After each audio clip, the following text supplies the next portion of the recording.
One afternoon early in March, Connie Williams came home from school with a very exciting story to tell her mother. Her 6th grade class was going to plant a garden. She brought a letter from the teacher which explained some of the details. Dear parents, as you may know, Mr. Paul Jones, the newly retired vocational agriculture teacher, owns some vacant lots adjacent to the school grounds. He has offered to let the members of my 6th grade class plant a garden on a plot of ground 70 feet by 50 feet. We have decided to divide the garden equally among all the students and let each student plant and cultivate his or her own part. There are 15 boys and 20 girls in the class, so you can see each student will have about the right amount of ground for a garden. A local feed and seed store is offered to furnish the seeds and loan us any garden tools we need. The pupils are all very excited about the project, and we feel they will acquire some useful knowledge from this experiment. You'll be informed of further developments as they occur. Sincerely yours, Miss Beatrice Russell. Which of these was Mrs. Williams told in the letter?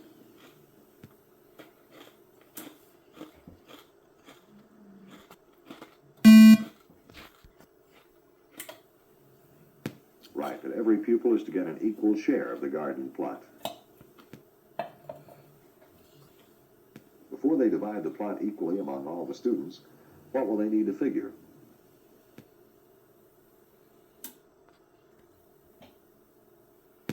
Correct, how large a part of the class each pupil represents.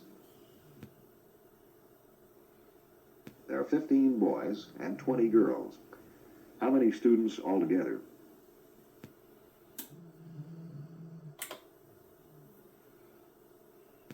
Yes, 35 students in the class. Then what part of the garden will be assigned to each student?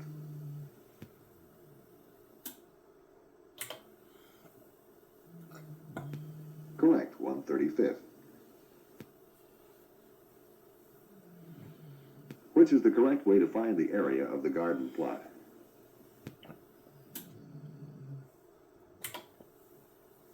Right, multiply 70 times 50. How many square feet does the plot contain?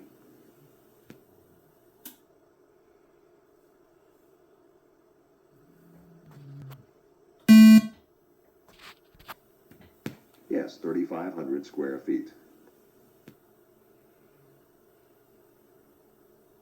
Then, how many square feet will each pupil get? Right, 100 square feet. Connie wondered what fraction of the garden plot the girls would have altogether. Which fraction represents this part? Correct. Susan asked Connie if she could answer this question. The number of boys in the class is what percent of the number of girls? Connie figured it this way and said it was 75%. Was she correct?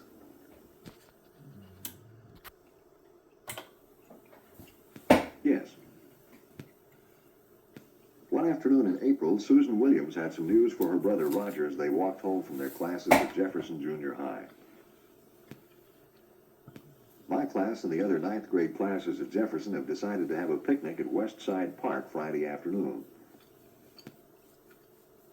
I'm on the food committee, and we've decided to have root beer and hot dogs. We're going to buy enough, so there'll be 2 cups of root beer and 3 hot dogs apiece. All the 9th graders are invited, but we're only planning on 108 because 17 have already said they couldn't come. You know, we sold candy and pop at the basketball games last winter and earned $38.50. We can spend all of this on our picnic. What we need to know right away is this enough money? Roger offered to help her answer this question if she could tell him how much everything cost. Here's what Susan knew.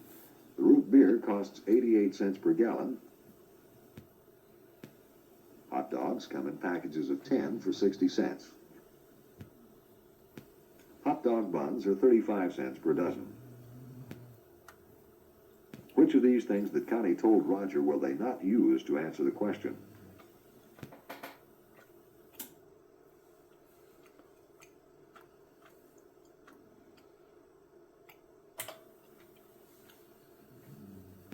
Correct, that 17 ninth graders said they couldn't come. Connie said the number of hot dog buns they needed could be found by multiplying the number of pupils by the number of buns allowed each pupil. Was she correct?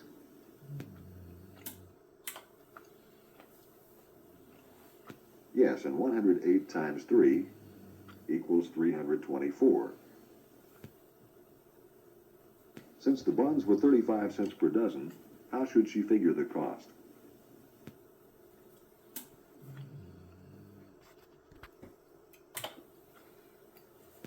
Right, divide by 12, then multiply by 35 cents. When you multiply amounts of money, multiply like whole numbers, then add the number of decimal places in the factors. How much will the hot dog buns cost?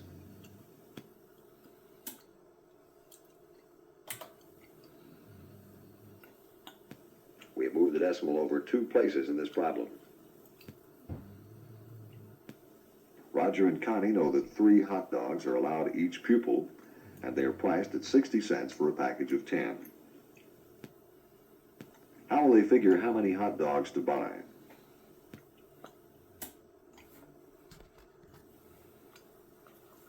Right, multiply 108 times 3. How many hot dogs should they buy?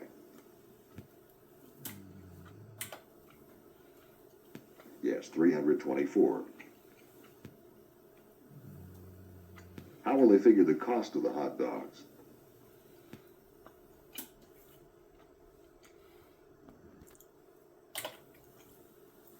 Correct. 324 divided by 10 times 60 cents. Is the total cost the same as 324 times 6 cents, or 600ths dollars? Yes. When you multiply amounts of money, multiply like whole numbers, then add the number of decimal places in the factors. How much will the hot dogs cost?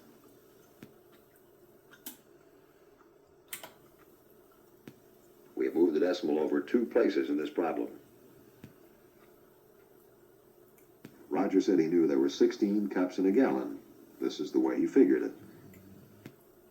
Was he correct? Yes. Connie said the total number of cups needed would be 108 times 2, because 108 students were coming, and each was allowed 2 cups. Then how would they figure the number of gallons needed?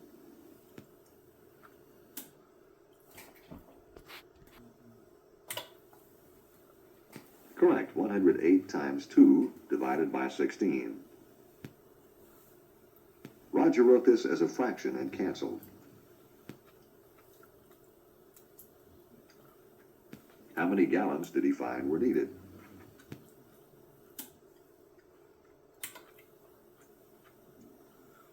Right, 13½ gallons. Now, what should they do to figure the cost of the root beer?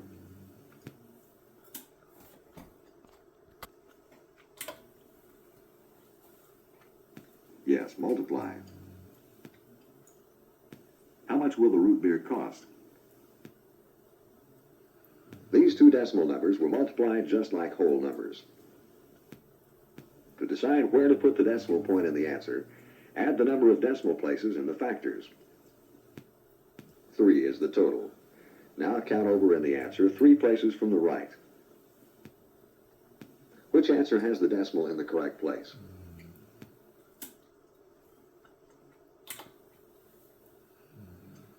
Good, $11.88. Roger said they found the cost of the root beer by first multiplying 108 times 2 Then dividing by 16 and multiplying the result by 88 cents. He wrote it all out this way and canceled.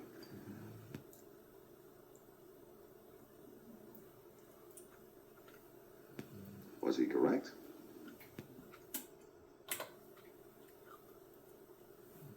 Yes.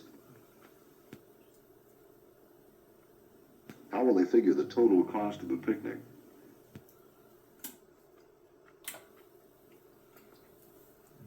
Yes, add. Here's their list of items and the cost of each. What is the total?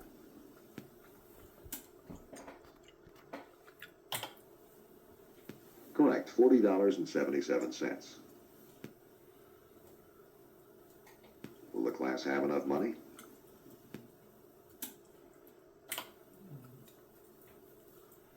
No.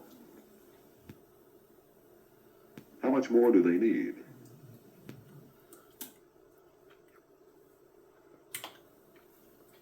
Correct, $2.27 more. Then which of these statements is true?